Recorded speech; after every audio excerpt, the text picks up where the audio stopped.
Hello friends, welcome to the success Kendra. Friends देखिए, आज 1 अक्टूबर 2023 को बिहार पुलिस का सेकंड शिफ्ट का पेपर समाप्त हो चुका है। और देखिए, जिन्होंने सेकंड शिफ्ट में बिहार पुलिस का एग्ज़ाम दिया है वो लोग यहां से अपना आंसर मिला लीजिएगा कि कितने आंसर आपके सही हुए हैं। और जिनका पेपर 7 और 15 अक्टूबर 2023 को है वो लोग पैटर्न समझ लीजिए कि प्रश्न किस तरह से पूछा जा रहा है और किस लेवल का पूछा जा रहा है। तो चलिए सेशन शुरू करते हैं। पहले प्लीज़ एक बार जल्दी से सभी लोग लाइक कर दीजिएगा। चलिए स्टार्ट करते हैं आज का वीडियो। देखिए फ्रेंड्स, बिहार पुलिस का जो 1 अक्टूबर 2023 को सेकंड शिफ्ट का पेपर हुआ है उसी का यह क्वेश्चन आंसर की है। यहाँ पर आप देख सकते हैं प्रश्न पूछा गया है कि निम्नलिखित में से कौन सी धातु पारद के साथ मिश्रण नहीं बनाती है, पारद के साथ एमेलगम नहीं बनाती है। तो लोहा इसका राइट आंसर होगा। लोहा जिन्होंने भी लगाया है बिल्कुल उनका करेक्ट आंसर है। अंकुरित जौ को दानों के किण्वन से प्राप्त अल्कोहल को खाली स्थान दिया गया है, कहा जाता है। अंकुरित जौ के दानों के किण्वन से प्राप्त अल्कोहल को बियर कहा जाता है। बियर जिन्होंने भी लगाया है उनका राइट आंसर है।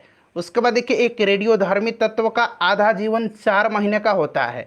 पदार्थ का 3/4 हिस्सा क्षय हो जाएगा कितने महीनों में? तो ऑप्शन में 8 महीने था, 8 महीने इसका राइट आंसर हो जाएगा।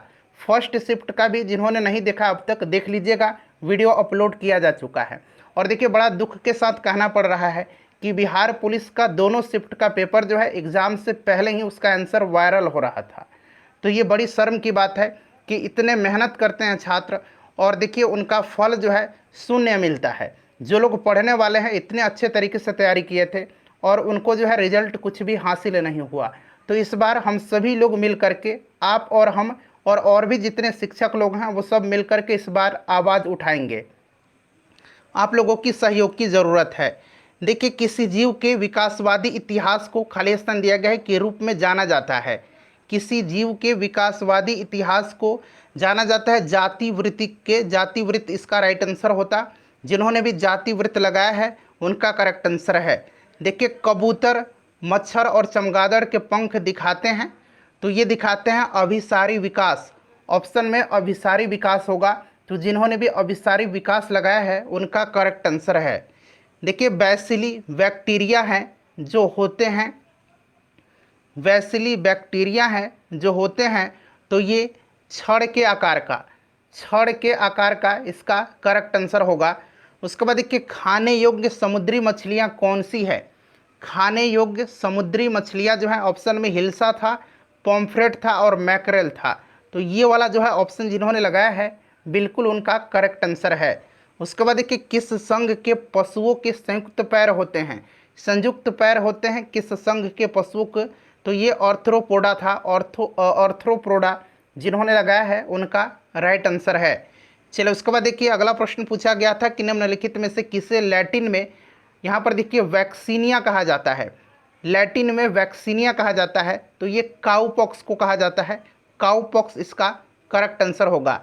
UNDP United nation development programme तैयार करता है, तो यह मानव विकास सूचकांक तैयार करता है। चलिए, उसके बाद देखिएगा, अगला प्रश्न पूछा गया था कि भारत और 5 आसियान देश अर्थात Cambodia, Laos, PDR, Myanmar, Thailand और वियतनाम, ये 5 देश हैं और भारत है, मिलकर के बनाते हैं तो ये मेकोंग गंगा कॉरपोरेशन यानी कि एमजीसी बनाते हैं। ठीक है ना? तो जिन्होंने भी एमजीसी लगाया है, मेकोंग गंगा कॉरपोरेशन, उनका राइट आंसर है। देखिए, खगोलीय दूरबीन द्वारा बनाई गई छवि होती है। खगोलीय दूरबीन द्वारा बनाई गई छवि जो है यह किस प्रकार की होती है? तो ये वर्चुअल, इन्वर्टेड और मैग्नीफाइड होती है। तो यहाँ पर देखिए, आभासी और आवर्धित ऑप्शन में था, तो ऑप्शन जिन्होंने भी आभासी और आवर्धित लगाया है उनका करेक्ट आंसर है। एक बार सभी लोग जल्दी से वीडियो को लाइक कर दीजिएगा। चलिए, कौन सा बेहतर कंडक्टर है इसमें से? तो ऑप्शन में निकेल था, लोहा था और भी कुछ था शायद, तो इसमें से निकेल जो है सबसे बेस्ट कंडक्टर होता है। ध्वनि की तीव्रता किसके संदर्भ में मापी जाती है? ध्वनि की तीव्रता जो है ये मापी जाती है डेसिबल में, यानी कि आयाम में, एम्पलीट्यूड में। चलिए, जिन्होंने भी आयाम लगाया है उनका बिल्कुल करेक्ट आंसर होगा। फोटोस्टेट मशीन निम्नलिखित में से किस तकनीक पर कार्य करती है? जो जेरॉक्स मशीन होती है, फोटोस्टेट की मशीन, वो किस तकनीक पर कार्य करती है? तो इलेक्ट्रोस्टैटिक छवि निर्माण के तकनीक पर, इलेक्ट्रोस्टैटिक छवि निर्माण की तकनीक पर। उसके बाद देखिएगा कि एक खगोलीय इकाई औसत दूरी है, एक खगोलीय इकाई औसत दूरी है, यह पृथ्वी और सूर्य के बीच में। तो जिन्होंने भी पृथ्वी एवं सूर्य के बीच लगाया है उनका भाई बिल्कुल सही आंसर है, सारे के सारे वेरीफाइड आंसर हैं। चलिए, परावर्तन के नियम सत्य है, परावर्तन का नियम जो है यह सत्य है सभी परावर्तक सतहों के लिए, सभी परावर्तक सतहों के लिए। चलिए, उसके बाद देखिएगा मिलान करना था, एक तरफ रेलवे जोन था, दूसरी तरफ मुख्यालय था। यहाँ पर थोड़ा सा आपको धुंधला दिखाई दे रहा होगा, यहाँ पर डार्क दिखाई दे रहा होगा। देखिए, पश्चिम मध्य पूछा गया है, तो इसका मुख्यालय कहाँ पर है, इसका जबलपुर में है, ठीक है ना। उसके बाद दक्षिण पूर्व मध्य का ये बिलासपुर है, पूर्व मध्य का हाजीपुर है, और उत्तर पूर्वी का गोरखपुर है। तो ये जिन्होंने भी इस तरह से मिलान किया है उनका करेक्ट आंसर है। ये सब प्रश्न मैंने कराया था, पूर्व मध्य का मुख्यालय हाजीपुर में है, ठीक है ना।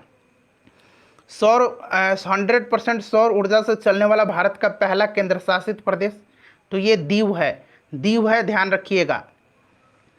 चलिए, उसके बाद देखिए पूछा गया है कि आर्कटिक क्षेत्र और अंटार्कटिका महाद्वीप स्थित है। तो आर्कटिक क्षेत्र और अंटार्कटिका महाद्वीप स्थित है उत्तरी और दक्षिणी ध्रुवों के निकट, ठीक है ना। तो जिन्होंने उत्तरी और दक्षिणी ध्रुव के निकट लगाया है भाई उनका बिल्कुल सही आंसर होगा। निम्नलिखित में से किसे लाल नदी और नीली वादियों की भूमि के रूप में जाना जाता है। लाल नदी और नीली वादियों की भूमि के रूप में असम को जाना जाता है। असम जिन्होंने भी लगाया है उनका राइट आंसर है। उसके बाद देखिए, जब पानी में इनो साल्ट घोला जाता है, ये जो इनो हम लोग पीते हैं, इनो साल्ट घोला जाता है तो बुलबुले बन जाते हैं किसके कारण।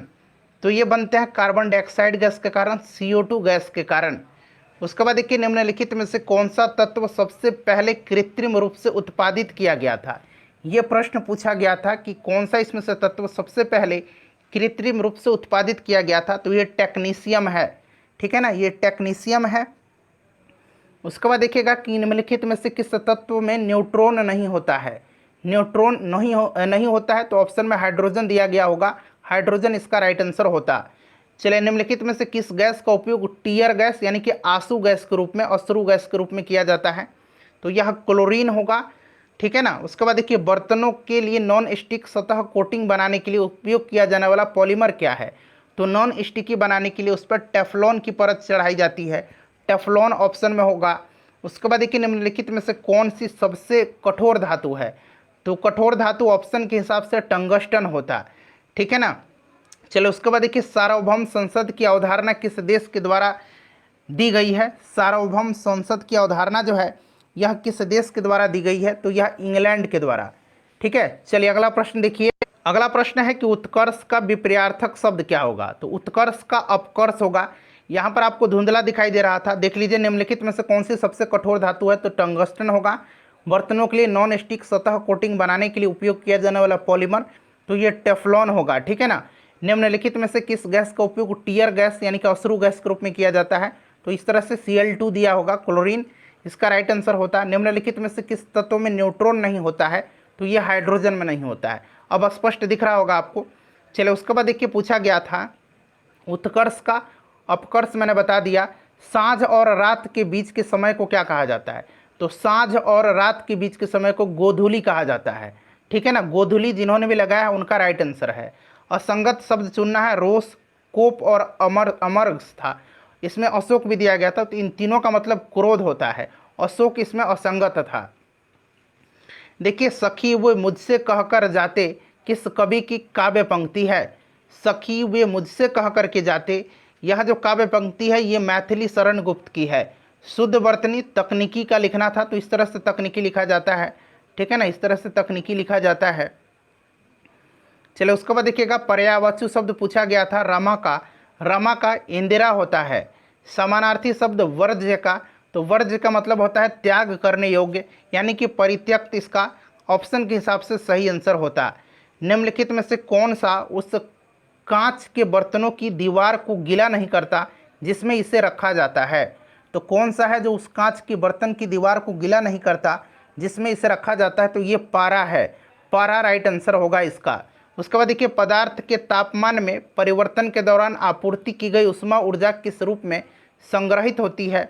तो ये गतिज ऊर्जा के रूप में संग्रहित होती है। देखिए, जब चलती बस का चालक अचानक ब्रेक लगाता है तो उसमें बैठे यात्री आगे की दिशा में गिर जाते हैं। यह न्यूटन का कौन सा नियम है?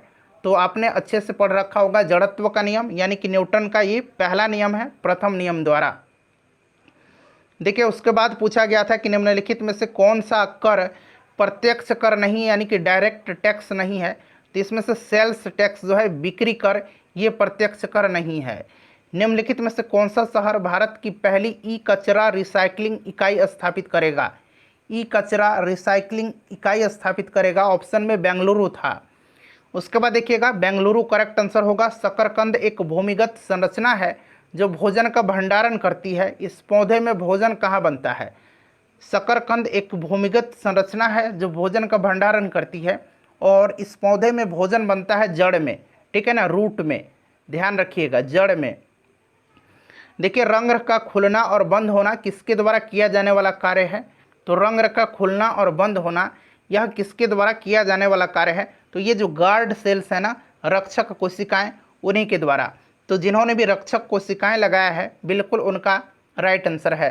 फ्रेंड्स, एक बार प्लीज़ वीडियो को लाइक कर दीजिए और ज़्यादा से ज़्यादा इसको शेयर करिएगा। चलिए, उसके बाद देखिएगा कि गन्ने का लाल सड़न यानी कि रेड रॉट किसके कारण होता है? तो गन्ने में जो लाल सड़न रोग होता है, यह होता है क्लोस्ट्रीडियम फैक्टम के कारण, ठीक है ना। तो ये अंग्रेजी में ऑप्शन यहाँ पर दिया गया है, तो जिन्होंने भी ये लगाया है उनका राइट आंसर होगा। उसके बाद देखिए, प्लाज्मा झिल्ली शब्द किसके द्वारा दिया गया था? प्लाज्मा झिल्ली शब्द किसके द्वारा दिया गया था? तो ये नगेली के द्वारा। नगेली जिन्होंने भी लगाया है उनका राइट होगा। बिहार की निम्नलिखित में से किसको पद्मश्री 2023 से सम्मानित किया गया? तो करंट अफेयर में मैंने कराया था कि 3 लोगों को दिया गया है, मैंने नाम भी बताया था, तो नाम में इसमें जो है सुभद्रा देवी दिया गया है, ठीक है ना। चलिए, मार्च 2023 में अनुसूचित वाणिज्यिक बैंकों का जीएनपीए अनुपात क्या था? करंट भी बहुत ही अच्छे लेवल के पूछे गए थे। प्रश्न देख करके तो ऐसा लग रहा है जैसे कि बीपीएससी का पेपर है।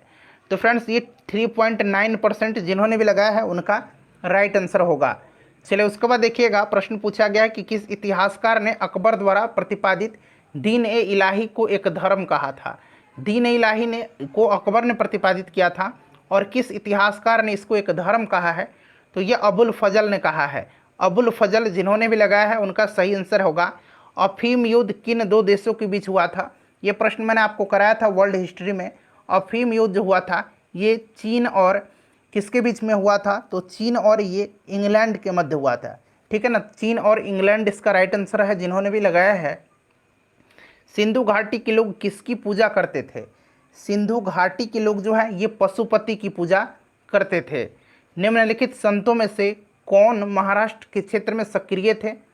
महाराष्ट्र के क्षेत्र में इनमें से कौन सक्रिय थे? तो फ्रेंड्स, ये एकनाथ जो थे यही सक्रिय थे। तो एकनाथ ऑप्शन के हिसाब से करेक्ट आंसर होगा। 79 ईस्वी में किस पर्वतीय ज्वालामुखी ने पोम्पेई शहर को राख से दफन कर दिया था? 79 ईस्वी में किस पर्वतीय ज्वालामुखी ने पोम्पेई नगर को, पोम्पेई शहर को राख से दफन कर दिया था? तो ये माउंट विसुवियस है, ठीक है ना। चलिए, इटली में है। निम्नलिखित में से कौन बिहार में घड़ियालों का प्रजनन स्थल है? तो घड़ियालों का प्रजनन स्थल गंडक नदी है। निम्नलिखित में से किस कंपनी ने 4th राष्ट्रीय जल पुरस्कार में सर्वश्रेष्ठ उद्योग श्रेणी में प्रथम स्थान हासिल किया है? ये प्रश्न है एनटीपीसी बरौनी बिहार से संबंधित करंट का प्रश्न यह पूछा गया है। उसके बाद देखिएगा कि प्रधानमंत्री, केंद्रीय कैबिनेट मंत्रीगण, मुख्यमंत्री और मंत्रिपरिषद सभी सदस्य हैं। तो ये सभी सदस्य होते हैं राष्ट्रीय विकास परिषद के। चलिए, अगला प्रश्न देखिए, पूछा गया था कि भारत के नियंत्रक एवं महालेखा परीक्षक का कार्यकाल कितने वर्ष का होता है? तो ये 6 वर्ष का होता है। गिरीश चंद्र मुर्मू वर्तमान में सीएजी हैं, ठीक है ना। भारतीय राष्ट्रीय ध्वज के अशोक चक्र में कितनी तीलियां होती हैं? तो ये आपको याद होगा 24 तीलियां होती हैं। फ्रेटर्निटी का अर्थ क्या है? फ्रेटर्निटी का अर्थ क्या है? तो भाईचारा होता है, भाईचारे की भावना, फ्रेटर्निटी का अर्थ, ठीक है ना। फ्रेटर्निटी का अर्थ होता है। कंप्यूटर सॉफ्टवेयर जैसा विषय आता है। ये प्रश्न स्पेशली मैंने आपको कराया हुआ है पॉलिटी वाला में कि यह अवशिष्ट सूची के अंतर्गत आता है, ठीक है। चलिए, कौन सा अनुच्छेद राज्य के नीति निर्देशक सिद्धांतों से संबंधित है? तो ऑप्शन में 44 था, तो 36 से 51 तक में है, तो ऑप्शन 44 दिया गया था। तो ऑप्शन 44 जो है अनुच्छेद 44 इसका राइट आंसर होगा। तो लगभग जो है प्रश्न मैंने करा दिया है। शेयर कर दीजिए फ्रेंड्स वीडियो को और इसको लाइक कर दीजिए।